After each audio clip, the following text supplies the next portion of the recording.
Hello dear student, मैं दिलीप कुमार आप सभी को बिहार मस्ती पॉइंट पर स्वागत करता हूं। आज आप लोग को 12 क्लास एनसीईआरटी फिजिक्स का फर्स्ट चैप्टर का न्यूमेरिकल कराने वाले हैं, जिसको मैं आप लोग को कुछ महत्वपूर्ण फार्मूला बता दे रहे हैं ताकि आप लोग को इस चैप्टर का न्यूमेरिकल बनाने में दिक्कत ना आए। देखिए, पहला हम लोग फार्मूला बता रहे हैं कि आवेश का क्वांटिमीकरण से आपका क्या तात्पर्य है।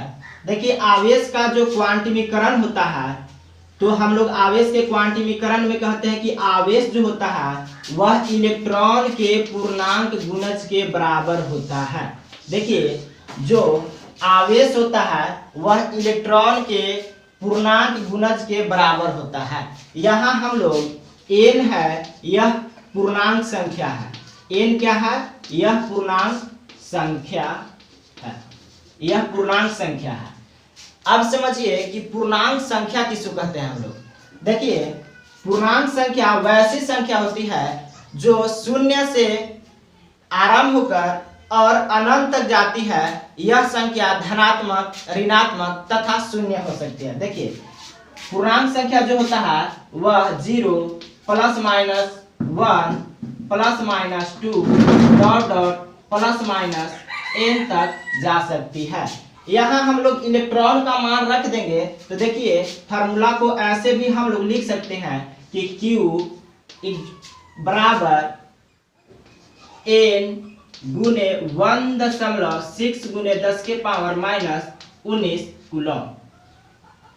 इसको ऐसे भी हम लोग लिख सकते हैं, अर्थात इलेक्ट्रॉन का जो मान है उसके पूर्णांक गुणज के बराबर ही आवेश होता है। जैसे कहने का मतलब हुआ कि अगर 1 से गुना कर देंगे तो 1.6 गुने 10 के पावर माइनस 19 कूलम हो जाएगा।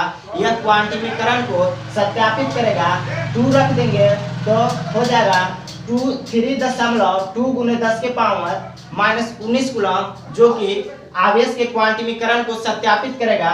n के स्थान पर हम लोग भिन्न में नहीं रख सकते हैं, दशमलव वाले संख्या कोई नहीं रख सकते, जैसे 1/2 नहीं रख सकते हैं, 0.5 नहीं रख सकते हैं। अब हम लोग अगला चलते हैं कूलम्ब्स का लॉ पर। तो देखिए, कूलम्ब्स के लॉ जो है वह दो बिंदु आवेश के लिए है। कूलम्ब्स का लॉ दो बिंदु आवेश के लिए है। एक आवेश Q1, एक दूसरा आवेश Q2 है। यह एक दूसरे से यदि r दूरी पर स्थित है तो कूलम्ब साहब ने बताए थे कि ये दो आवेश जो है एक दूसरे पर कितना बल लगाएगा। तो देखिए, कितना बल लगाएगा। वे बताए थे कि जो दो आवेश के बीच लगने वाला बल उसके आवेश के गुणनफल के समानुपाती होता है, अर्थात बल जो है वह समानुपाती होगा, आवेश के गुणनफल के समानुपाती होगा। देखिए, आवेश के गुणनफल का समानुपाती होगा। और दूसरा बताते कि उसके बीच का दूरी जो है बल के वर्ग के व्युत्क्रमानुपाती होगा, अर्थात जो देखिए पहला बताएं कि जो लगने वाला बल है दो आवेशों के बीच, वह बल आवेश के गुणनफल के समानुपाती होगा। तथा दूसरा नियम बताए थे कि लगने वाला बल उसके बीच के दूरी के वर्ग के व्युत्क्रमानुपाती होगा। और इसी को सम्मिलित कर देंगे तो एक समानुपाती हम लोग के आ जाएगा Q1 Q2 बटा r स्क्वायर। और यह समानुपाती चिन्ह को हटाएंगे तो एक नियतांक आ जाता है जिसको हम लोग K बोलते हैं। K Q1 Q2 बटा r स्क्वायर हो गया। यही कूलम्ब्स का लॉ है। और इसको में हम लोग K जो है, K का मान 1.4 पाई एप्सिलॉन नॉट होता है, जिसका आंकिक मान हम लोग लिखते हैं 9 गुने 10 के पावर 9 न्यूटन मीटर स्क्वायर प्रति कूलम्ब स्क्वायर। देखिए, तो यहाँ हम लोग के K का मान 9 गुने 10 के पावर 9 न्यूटन मीटर स्क्वायर प्रति कूलम्ब स्क्वायर हो गया।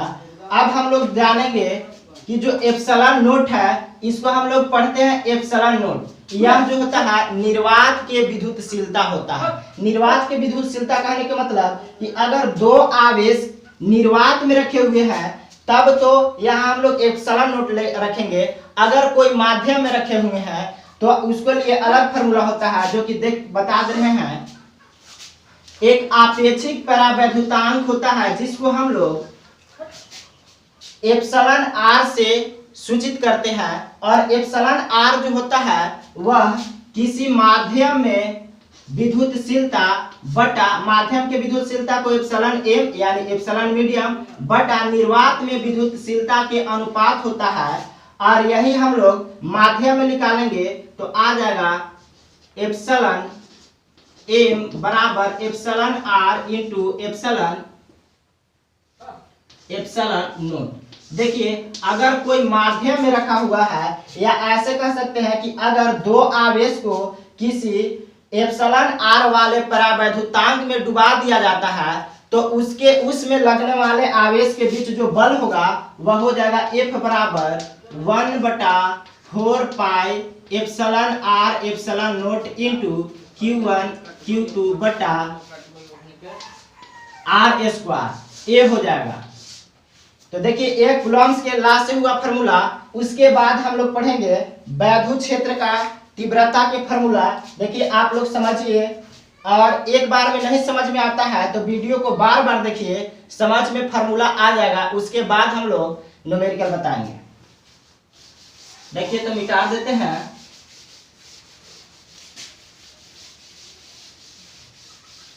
देखिए वैद्युत क्षेत्र की तीव्रता क्या होता है। तो वैद्युत क्षेत्र की तीव्रता हम लोग जानते हैं कि यदि कोई स्रोत आवेश Q है, यदि कोई स्रोत आवेश Q है तो Q के चारों तरफ का वह क्षेत्र जहां किसी अन्य आवेश को लाते हैं तो वह बल का अनुभव करता है, उसको हम लोग कहते हैं वैद्युत क्षेत्र की तीव्रता। देखिए अगर Q आवेश है तो यह अपने चारों तरफ विद्युत क्षेत्र उत्पन्न किया रहेगा, चारों तरफ यह विद्युत क्षेत्र उत्पन्न किया रहेगा। अगर किसी परीक्षण आवेश प्लस Q नोट को यहां ले आनेंगे इस बिंदु पर तो बल का अनुभव करेगा। इसी क्षेत्र को जहां ले आने में बल का, जिस क्षेत्र में ले आने से यह बल का अनुभव कर रहा है, उसी क्षेत्र को विद्युत क्षेत्र कहेंगे। अगर हम लोग Q नोट आवेश को ले आ रहे हैं इस क्षेत्र पर, अगर F बल का अनुभव कर रहा है, कह रहा है कि Q नोट आवेश को ले आने में F बल का अनुभव कर रहा है, तो एक कूलम्ब आवेश को लाने में जितना बल का अनुभव करेगा उसी को हम लोग बोलेंगे विद्युत क्षेत्र का तीव्रता। देखिए तो विद्युत क्षेत्र का तीव्रता जो हो गया वह हो गया F बटा एप्सिलॉन नोट। इसका SI मात्रक लिखेंगे तो लिखेंगे न्यूटन प्रति कूलम्ब। तो विद्युत क्षेत्र का SI मात्रक आप लोग समझिए कि होता है न्यूटन प्रति कूलम्ब। न्यूटन प्रति कूलम्ब यह विद्युत क्षेत्र का तीव्रता होता है। अगर कोई आवेश स्रोत आवेश Q है और यह इसका त्रिज्या बड़ा R है तो इसको पर लगने वाले बल को ये जो इस सतह पर, इसका सतह पर लगने वाला जो विद्युत क्षेत्र तीव्रता होगा वह कितना होगा। देखिए यहां से निकाल लेंगे तो यह Q आवेश है और यहाँ मान के चलिए कि इस सतह पर प्लस Q नोट आवेश है, तो इसके बीच लगने वाला बल जो होगा वह होगा वह कूलम्ब्स के नियम से हो जाएगा। क्या होगा कूलम्ब्स के नियम से? तो देखिए Q1 बड़ा Q इंटू परीक्षण आवेश या अर्थात Q note K Q1 Q note. देखिए कूलम्ब्स के नियम में होता है K Q1 Q नोट, तो Q1 का मान Q कर रहा है बड़ा Q, और Q नोट का काम जो है Q2 का काम Q नोट कर रहा है। अब इसके बीच के दूरी जो है देखिए R दिया है, इसके बीच का दूरी R, तो R का स्क्वायर। यह तो हो गया बल।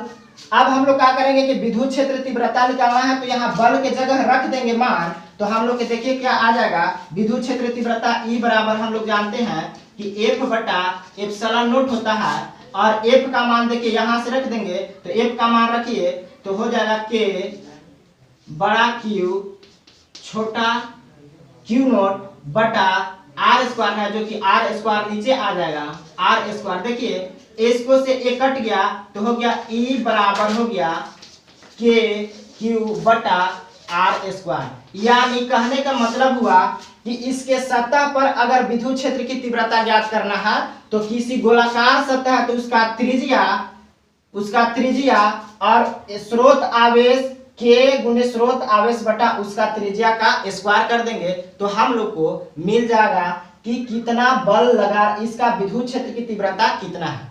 देखिए हम लोग क्या किए, यहाँ एफ के जगह मान रख दिए, तो एफ के जगह मान रखेंगे तो के क्यू बड़ा क्यू इंटू क्यू नोट बटा आर स्क्वायर, जो कि बटा में है जो नीचे आ गया, और क्यू नोट से क्यू नोट काट दिए तो आ गया के क्यू बटा आर स्क्वायर। उसके बाद हम लोग समझेंगे कि वैद्युत द्विध्रुव क्या है। तो देखिए इसको मिटा दे रहे हैं, आप लोग सिर्फ फार्मूला पर फोकस कीजिए और उसको याद कीजिए, देखिए कि कैसे फार्मूला आ रहा है। ऐसे हम प्रत्येक चैप्टर का और प्रत्येक टॉपिक का एक अलग अलग वीडियो बना है, उसको मैं बहुत सारे डिटेल में पढ़ाए हुए हैं। ऐसे हम फार्मूला को ताज़ा करने के लिए ऐसे बता दे रहे हैं ताकि न्यूमेरिकल बनाने में आप लोग को सुविधाजनक हो। देखिए उसके बाद आता है कि वैद्युत द्विध्रुव क्या है। देखिए वैद्युत द्विध्रुव किसको कहते हैं कि दो आवेश एक दूसरे से बहुत अल्प दूरी पर रखा हो तो इस प्रकार के प्रदर्शन को, इस प्रकार के स्ट्रक्चर को वैद्युत द्विध्रुव कहते हैं। और दो विपरीत आवेश समान परिमाण के एक दूसरे से अल्प दूरी, यहाँ फिजिक्स में इस अल्प दूरी को हम लोग लिख लेते हैं 2l, ताकि आगे हम लोग विद्युत द्विध्रुव पढ़ेंगे तो इसको दो भाग में बांटेंगे तो l भाग में बढ़ जाए, इसलिए इसको अल्प दूरी को 2l मानते हैं। तो हम लोग विद्युत द्विध्रुव हो गया कि विद्युत द्विध्रुव दो विपरीत आवेश समान परिमाण के एक दूसरे से अल्प दूरी पर स्थित हो तो इसे विद्युत द्विध्रुव कहते हैं। और विद्युत द्विध्रुव का आघूर्ण जो होता है, विद्युत द्विध्रुव को आघूर्ण को P से सूचित करते हैं, और P बराबर होता है किसी एक आवेश का परिणाम, किसी एक आवेश ले लीजिए, उसका परिणाम तो हरदम प्लस में ही होगा, उसका परिणाम गुने उसके बीच के दूरी के गुणनफल को हम लोग विद्युत द्विध्रुव कहेंगे। देखिए विद्युत द्विध्रुव का दिशा जो होता है वह ऋण आवेश से धन आवेश की ओर होता है। अब हम लोग पढ़ेंगे विद्युत द्विध्रुव के कारण अक्षीय स्थिति पर विद्युत क्षेत्र की तीव्रता। तो विद्युत द्विध्रुव के कारण अक्षीय स्थिति पर यानी एक्स एक्सिस पर विद्युत क्षेत्र की तीव्रता जो होता है, अक्षीय स्थिति पर विद्युत क्षेत्र का तीव्रता होता है 1/4 pi epsilon not into 2q बटा r3। और यह निरक्षीय पर हम लोग निकालेंगे विद्युत क्षेत्र की तीव्रता। तो निरक्षीय पर होता है, निरक्षीय पर 1/4 pi epsilon not into q बटा r3। और इन दोनों का देखिए यहाँ कि अक्षीय और निरक्षीय का अनुपात ज्ञात करेंगे। तो अक्षीय और निरक्षीय पर विद्युत क्षेत्र की तीव्रता का अनुपात जो होता है वह अक्षीय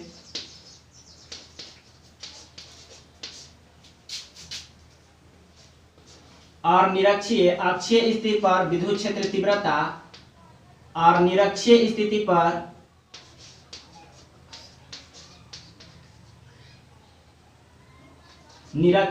पर विद्युत क्षेत्र का तीव्रता का अनुपात जो होता है वह 2:1 होता है।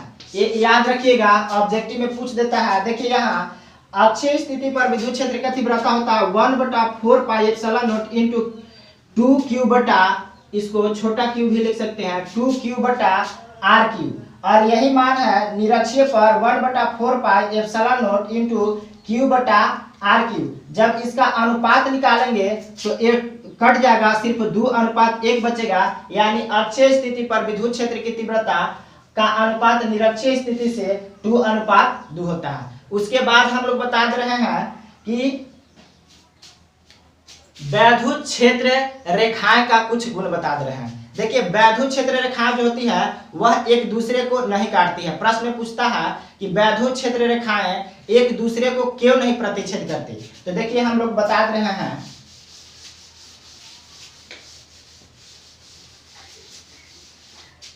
वैद्युत क्षेत्र रेखाएं जो होता है यह एक दूसरे को नहीं काटती है। अब वैद्युत क्षेत्र रेखाएं प्लस आवेश से निकलती है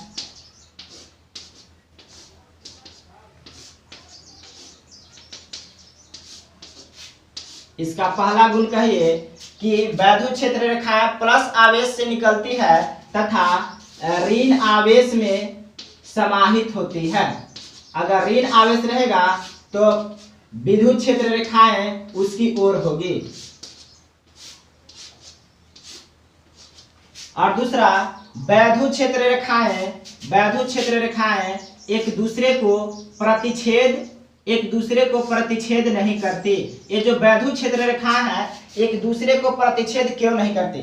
देखिए वैद्युत क्षेत्र रेखाएं अगर एक दूसरे को प्रतिच्छेद करती तो यहाँ प्रतिच्छेद बिंदु जो बनता उसको पर हम लोग ढेर सारे दिशा को दर्शाते, ऊपर नीचे इस तरफ दिशा को प्रदर्शित करते, लेकिन ऐसा नहीं होता है। हम केवल वैद्युत क्षेत्र के कटान बिंदु पर केवल एक दिशा को प्रदर्शित करते हैं। इसको से यह साबित होता है कि वैद्युत क्षेत्र रेखा एक दूसरे को नहीं काटती है। अगर काटती वैद्युत क्षेत्र रेखा एक दूसरे को तो कटान बिंदु पर केवल एक दिशा को हम लोग प्रदर्शित नहीं करते। तो इसलिए हम लिखेंगे कि वैद्युत क्षेत्र रेखा एक दूसरे को नहीं काटती। अब वैद्युत क्षेत्र रेखाएं स्रोत आवेश के पास, वैद्युत क्षेत्र रेखा स्रोत आवेश जहां होता है उसके नजदीक उसका घनत्व अधिक होता है। घनत्व कहने के मतलब कि अधिक गहरा होता है, और जैसे जैसे ऊपर जाता है इसका घनत्व, वैद्युत क्षेत्र रेखा का घनत्व कम होती जाती है। देखिए इधर थोड़ा फैल हो गया है, यानी यहाँ वैद्युत क्षेत्र रेखा का घनत्व जो है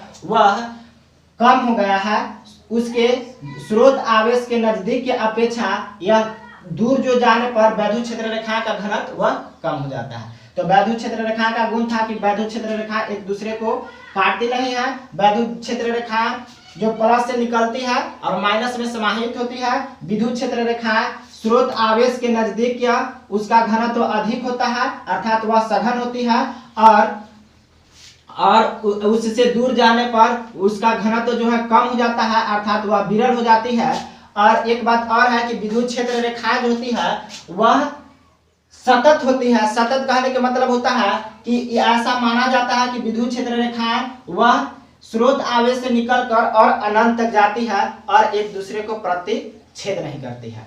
उसके बाद हम लोग इतना महत्वपूर्ण फार्मूला को पढ़ें, उसके बाद अब हम लोग न्यूमेरिकल पर विचार करते हैं। और जैसे जैसे न्यूमेरिकल में फार्मूला को यूज करने के लिए आएगा वैसे वैसे फार्मूला बता देंगे। ऐसे लेक्चर बहुत बड़ा हो जाएगा क्योंकि इसको में हम लोग को न्यूमेरिकल भी बताना है। तो देखिए न्यूमेरिकल बता दे रहे हैं। देखिए कुछ हम लोग बेसिक फार्मूला को देखें और समझे, उसके बाद वीडियो बहुत बड़ा हो जाएगा, इसलिए अब न्यूमेरिकल कुछ करा देते हैं। अगला वीडियो में पूरा और जो बचा हुआ फार्मूला है उसको बता देंगे। देखिए प्रश्न नंबर 1 कह रहा है कि वायु में एक दूसरे से 30 सेंटीमीटर दूरी पर रखे दो छोटे आवेशित गोले पर क्रमशः 2 × 10 के पावर -7 कूलम तथा 3 × 10 के पावर -7 कूलम आवेश है, तो उनके बीच कितना बल लगेगा। देखिए न्यूमेरिकल जो है वह बहुत इजीली तरीका से बन जाता है।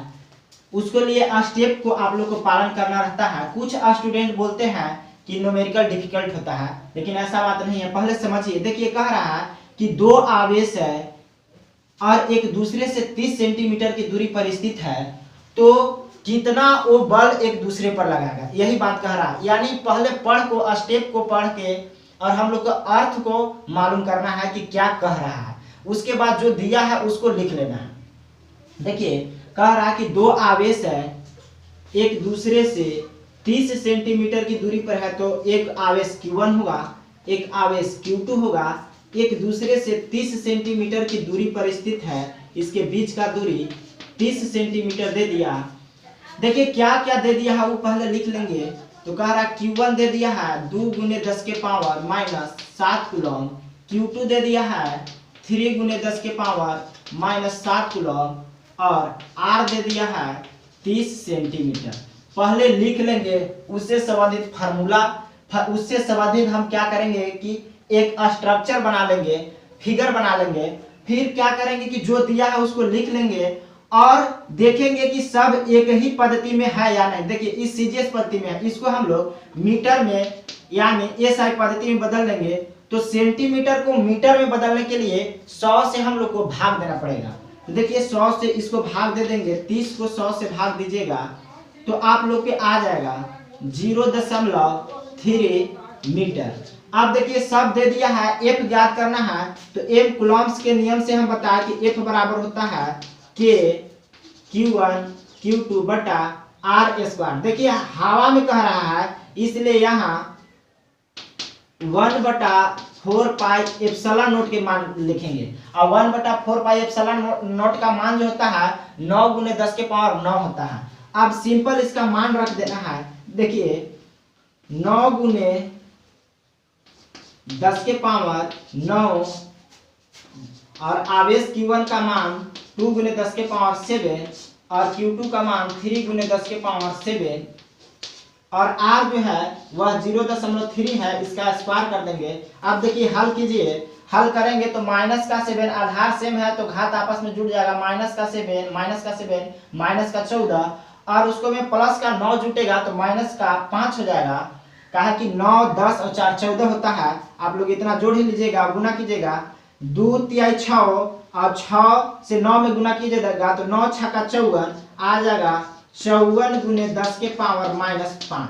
इतना समझ रहे हैं ना। देखिए इस 7 को 7 से जोड़े -14 में हम लोग 9 का प्लस का 9 जोड़ेंगे तो -5 आ जाएगा। इसका स्क्वायर करेंगे तो गुना स्क्वायर करके लिखिएगा तो 0.9 हो जाएगा। देखिए ये दशमलव है, सिंपल ऊपर उठ जाएगा तो 00 हो जाएगा, 10 पर 00 यानी 10 के पावर 2 और 9 6 का 54 काट दीजिएगा तो F बराबर 6 गुने 10 के पावर और प्लस का 2 है माइनस का 5 है तो आपस में यह जुटेगा तो -3 और बल का ऐसा मात्रा के साथ लिख देंगे। देखिए इतना सिंपल है, लेकिन यह जो है एनसीईआरटी बुक का सबसे सिंपल प्रश्न या फर्स्ट प्रश्न था। उसके बाद दूसरा प्रश्न की ओर चलते हैं हम लोग। आप लोग इसको लिख लीजिए या स्क्रीनशॉट ले लीजिए।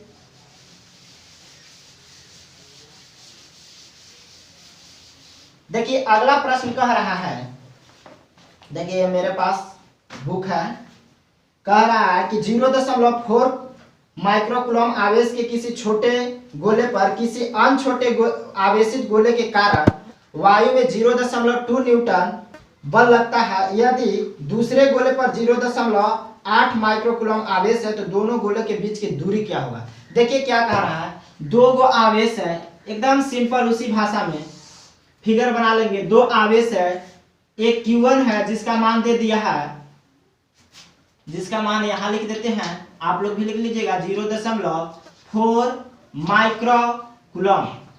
माइक्रो के ऐसे लिखते हैं, कूलम हो गया। आप लोग जान जाइए कि 1 माइक्रोकूलम जो होता है वह 10 के पावर -6 कूलम के बराबर होता है। जो स्टूडेंट नहीं जान रहे होंगे इतना लिख लीजिए, इतना तो सभी लोग जानते होंगे, ये उम्मीद है। कह रहा Q1 बराबर, जो Q1 है और Q2 का मान दे दिया है 0.8 माइक्रोकूलम।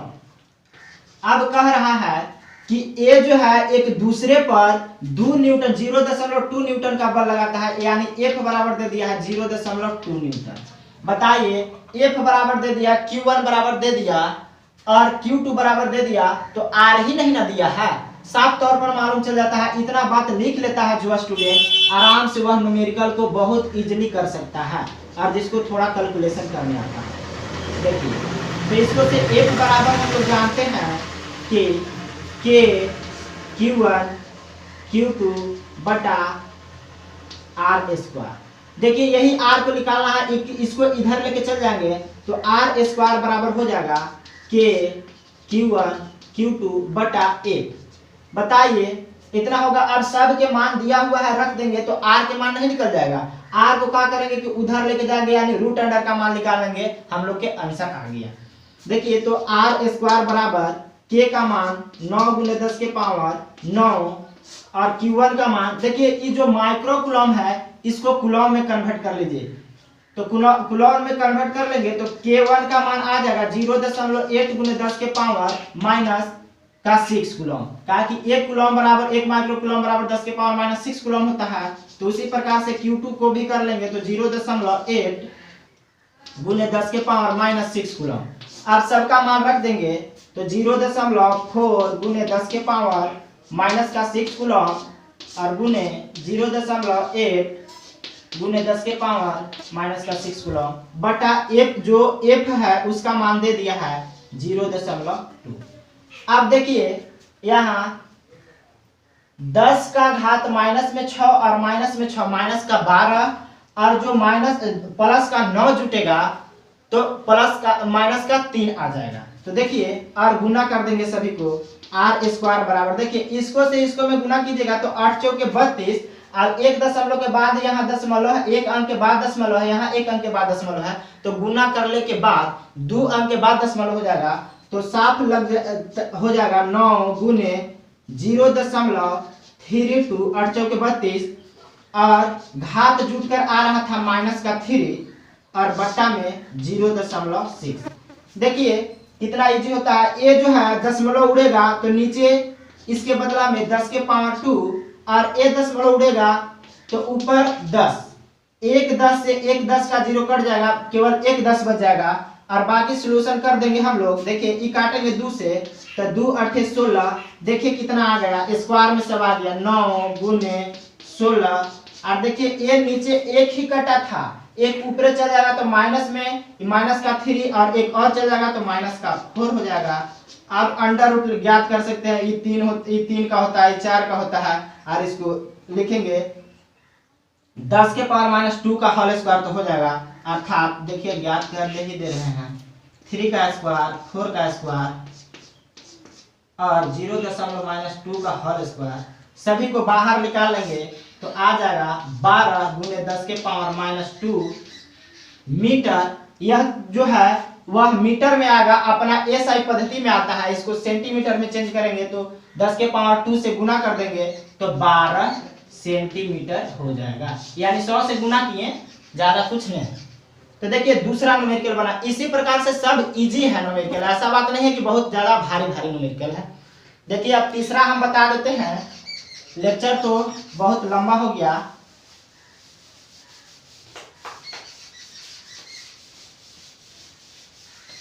देखिए तीसरा क्या कह रहा है, कह रहा है कि जांच द्वारा सुनिश्चित कीजिए कि के स्क्वायर बटा GME/MP विमाहीन है। देखिए ये भी बहुत सिंपल क्वेश्चन है लेकिन बेसिक थोड़ा जानकारी इसको में रहना चाहिए। कह रहा है कि के स्क्वायर बटा GME/MP विमाहीन है।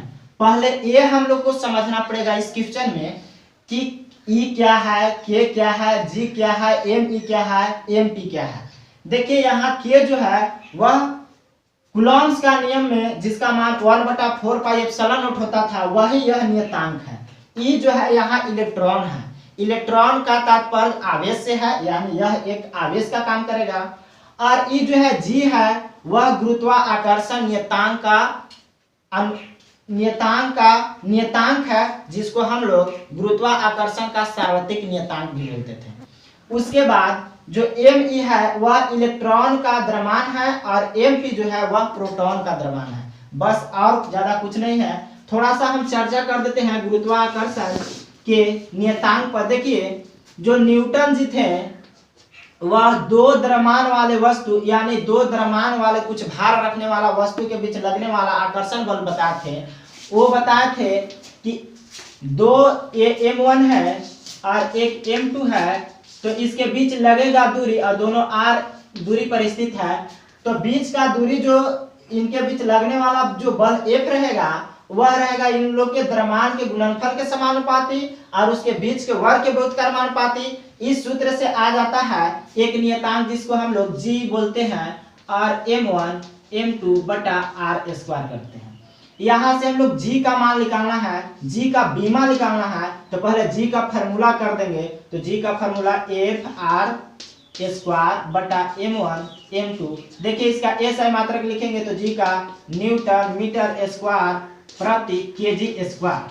देखिए इतना आसान है, तो आप लोग को नहीं निकालने आता होगा तो यहाँ से सीख जाइएगा और इसको बीमा निकालिएगा। देखिए बीमा बहुत आसान होता है। एल को हम लोग मीटर को एल से डिनोट करते हैं, कैपिटल एल से, और केजी वाला जो बात है उसको बड़ा एम से करते हैं और समय को टी से करते हैं, और जो आवेश होता है जिसको आई बोलते हैं या ए बोलते हैं, ए से डिनोट करते हैं। बस सब मान को रख देंगे, आ जाएगा।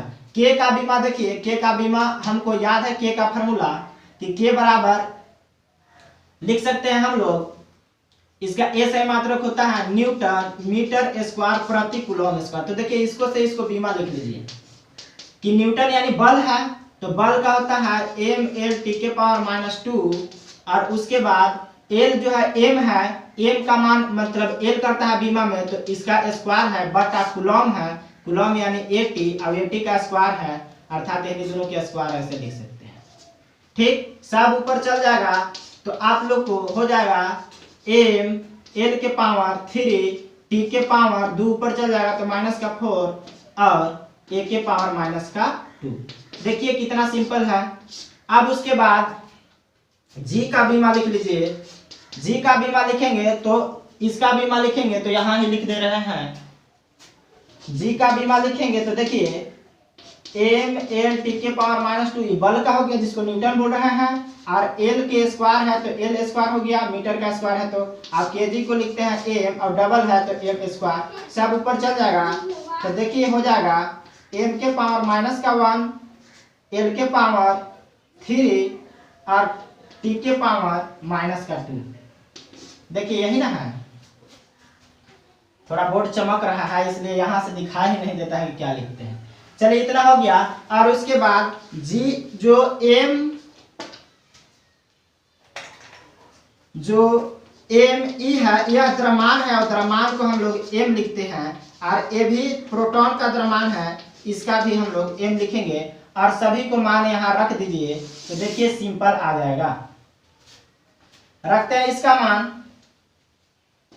देखिए m L के पावर 3 और T के पावर -4, A के पावर -2, और देखिए E का स्क्वायर है, E जो है वह आवेश है। अब आवेश का होता है, देखिए आवेश को हम लिखे हुए कहाँ है, नहीं लिखे हैं, तो देखिए आवेश जो है इसका स्क्वायर है, आवेश को होता है AT, और AT का स्क्वायर कर देंगे तो A का स्क्वायर T का स्क्वायर हो जाएगा। तो लिख सकते हैं यहाँ A का स्क्वायर और T का स्क्वायर ऐसे करके। उसके बाद G का, तो G का देखिए है m के पावर -1, L के पावर 3, T के पावर -2 और m(E) यानी m(E) का m और m स्क्वायर। देखिए जो m का पावर -1 है एक माइनस कर लेगा तो m का पावर 1 हो जाएगा, और ऊपर m का पावर 1 है, कट गया a पूरा। देखिए m का पावर -1 था, यहाँ 2 था तो 1 बचा, वो कट गया, और ये 3 है, इस 3 से कट जाएगा। देखिए t का पावर 2 है प्लस में, t का पावर -4 है, माइनस में तो -2 हुआ, और -2 ऊपर जाएगा तो +2 हो जाएगा, t के पावर -2, तो इससे a कट गया, और देखिए a से a कट गया। देखिए यह बीमाहीन हो गया। क्या हो गया? बीमाहीन हो गया। तो देखिए इस प्रकार से ऐसा प्रश्न था। इसका कह रहा है अगला प्रश्न, इसको बी में कह दिया है कि इसका मान ज्ञात कीजिए। देखिए ये जो मान है ना, ये दो इलेक्ट्रॉन और प्रोटॉन के बीच लगने वाले स्थिर वैद्युत बल तथा गुरुत्वाकर्षण बल का अनुपात है, जिसका मान होता है 2.4 × 10⁻39। इसका मान होता है। देखिए तो अब सोचेंगे कि आप निकाले नहीं, वीडियो बहुत लंबा हो गया फार्मूला बताने में, हम सोचे कुछ फार्मूला बता दे, लेकिन याद आने लगा तो फार्मूला बता दिए इसके कारण। और अपलोड नहीं होता है, हम लोग यूट्यूब पर नया नया अभी बना रहे हैं वीडियो, इसलिए आप लोग सपोर्ट कीजिए और चैनल को सब्सक्राइब लाइक जरूर कीजिएगा। और जो आप लोग को पढ़ने की इच्छा होगा कमेंट आप लोग कीजिएगा, जरूर हम उसको आप लोग तक पहुंचाने का कोशिश करेंगे।